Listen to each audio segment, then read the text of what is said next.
4 കോടി രൂപ തട്ടിയ 2 മലയാളികൾ പിടിയിൽ. തട്ടിയ പണം 450 അക്കൗണ്ടുകളിലേക്ക് മാറ്റി. കൊച്ചി ഡിജിറ്റൽ അറസ്റ്റ് വിവരങ്ങൾ പുറത്ത്.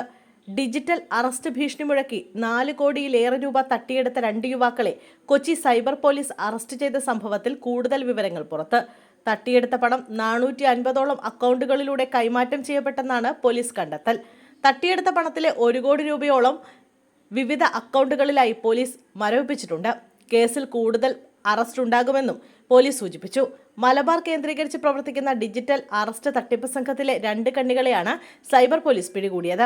മലപ്പുറം സ്വദേശി മുഹമ്മദ് മുഹസിൽ, കോഴിക്കോട് സ്വദേശി KP മിസ്ഹാഫ് എന്നിവരെ വാഴക്കാല സ്വദേശി ബെറ്റി ജോസഫ് എന്ന സ്ത്രീയുടെ പരാതിയിലാണ് അറസ്റ്റിലായത്. സ്വകാര്യ ബാങ്കിന്റെ ദില്ലി ബ്രാഞ്ചിൽ ബെറ്റിയുടെ പേരിൽ അക്കൗണ്ടുണ്ടെന്നും ഈ അക്കൗണ്ട് ഉപയോഗിച്ച് സന്ദീപ് കുമാർ എന്നയാൾ സാമ്പത്തിക തട്ടിപ്പ് നടത്തിയിട്ടുണ്ടെന്നും പറഞ്ഞ് ഭീഷണിപ്പെടുത്തിയായിരുന്നു തട്ടിപ്പ്. ദില്ലി പോലീസ് എന്ന് തെറ്റിദ്ധരിപ്പിച്ച് വീഡിയോ കോളിലൂടെ ഡിജിറ്റൽ അറസ്റ്റ് നടത്തിയെന്ന് ബെറ്റിയെ ഭീഷണിപ്പെടുത്തിയതായിരുന്നു തട്ടിപ്പ്. ബെറ്റിയുടെ അക്കൗണ്ടുകളിലുള്ള പണം നിയമപരം എന്ന് വരുത്താൻ മുഴുവൻ തുകയും മറ്റൊരു അക്കൗണ്ടിലേക്ക് ട്രാൻസ്ഫർ ചെയ്യാനും നിർദ്ദേശിച്ചു.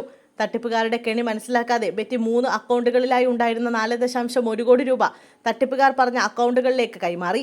ഒക്ടോബർ 16നും 24നും ഇടയിൽ 7 തവണകളായിട്ടായിരുന്നു കൈമാറ്റം. കേസ് തീരുന്ന മുറയ്ക്ക് പണം തിരികെ നൽകുമെന്നായിരുന്നു ഉറപ്പ്.